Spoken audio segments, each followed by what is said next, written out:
Namaskar. Hello and welcome to PGurus channel. I'm your host 𝙒𝙖𝙪 Iyer. Today is the 16th of August. It is DGI episode 331. As always, I have my co-host Sridhar Chityala ji joining me. Sridhar ji, namaskaram and welcome to PGurus channel, sir. Namaskaram and very good morning to everybody, and happy to be back on 331 show. And again, looking forward to another exciting session.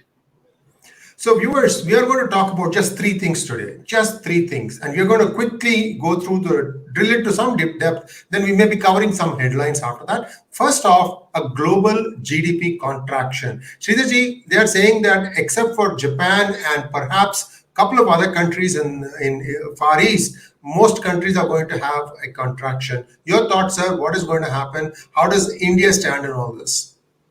Well, it's official. The IMF has reported the April-June quarter witnessed a contraction of 2.7% on the back of all three major economies, United States, China, and the EU bloc, all headwind inflation as well as contraction, and it cannot lift the rest of the markets, notwithstanding the fact that there was Japan as well as Thailand and Vietnam, all showing positive signs. Of course, India has been positive, and the Indian economy seems to be in a steady state mode.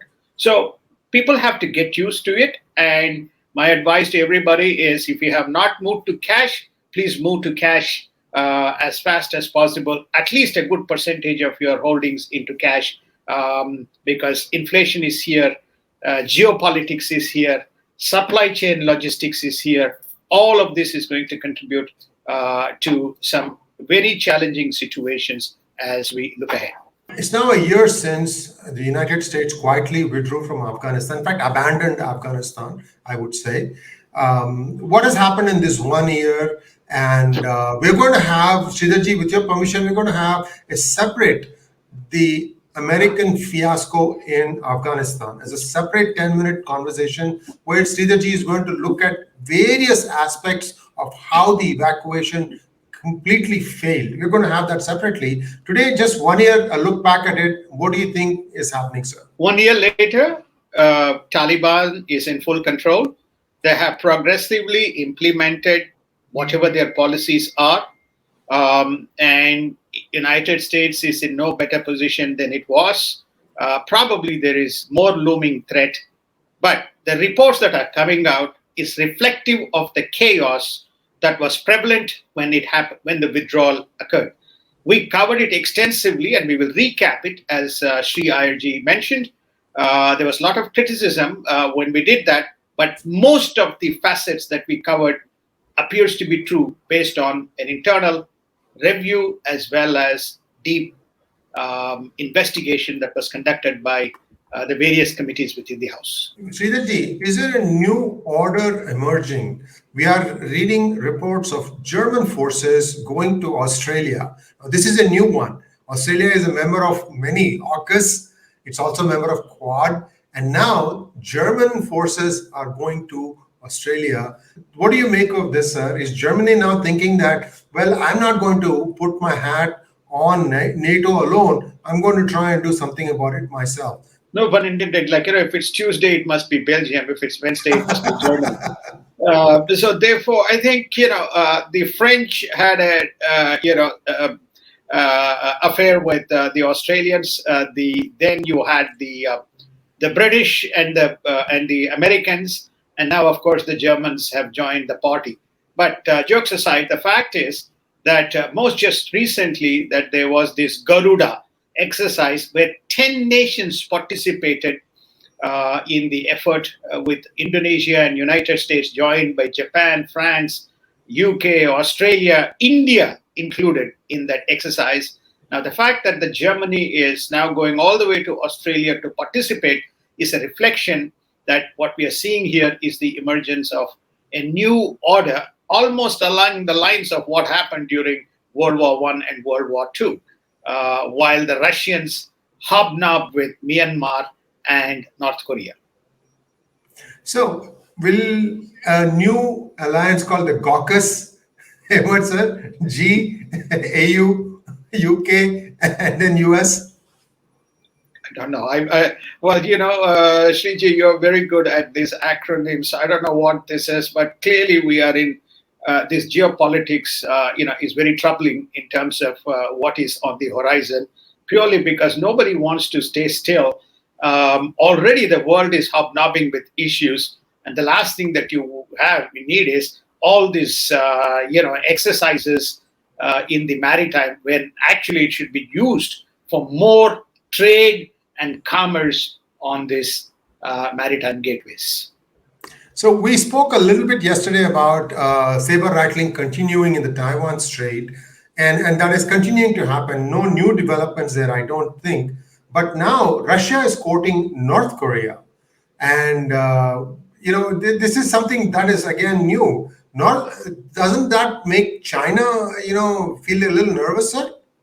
No, I think that the China is building a soft coalition. So, which is why you have North Korea, you have Russia, you have China. Remember, Russia and China conducted exercises in both in Taiwan Strait as well as just not far off Senkaku Islands just recently. Creating a lot of problems for the Japanese and making Japanese reposition themselves as to how they need to look at their defensive postures, which prompted them to be part of these alliances, which we talk about. It's a very strange issue, and it also poses a threat to the South Koreans if the Russians and the Chinese are part of the North Korean front. Lastly, Sridharji, Salman Rushdie attack. Looks like the person who tried to kill him, there are 28 stabbings, sir, and he has probably lost use of one eye and he's now out of ICU. Looks like this person is alleged to have direct links with the Iran Republican Guard Council, IRGC. Well, the European and Middle East intelligence have confirmed that he was in touch with the Iranian Republican Guard. He seems to be from the region in Lebanon, which has soft corner to Hezbollah, which you probably know is part of the Iranian front. So it's now the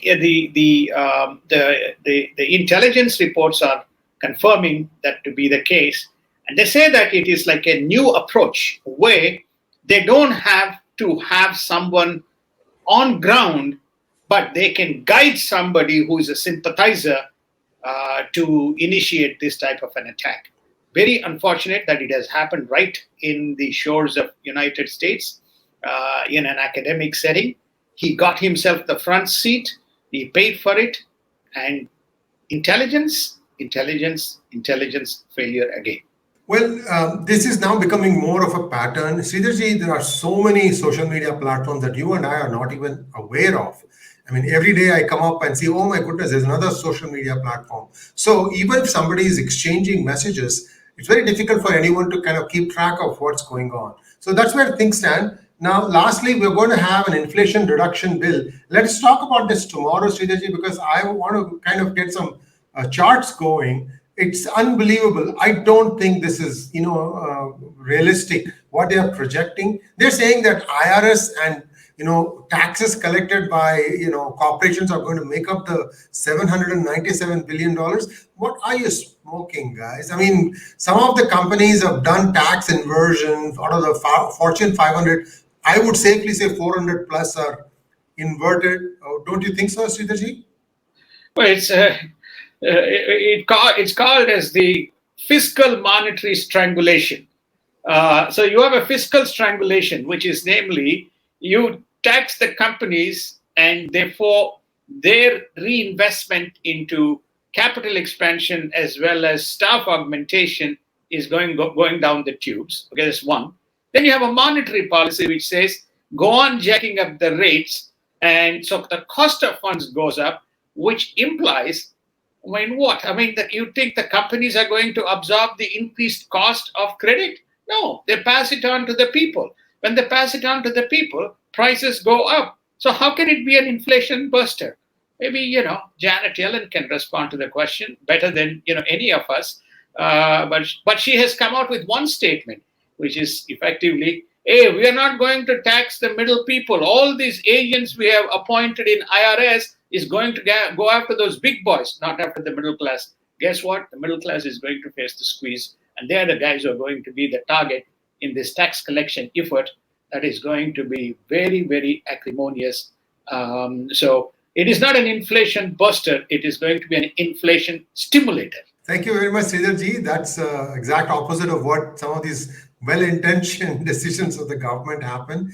And, we'll have to wait and see how this plays out. So viewers, please like, share, and subscribe to our channel.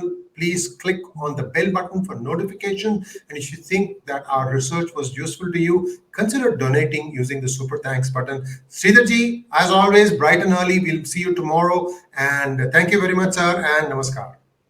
Namaskar, and thank you so much. Have a wonderful day.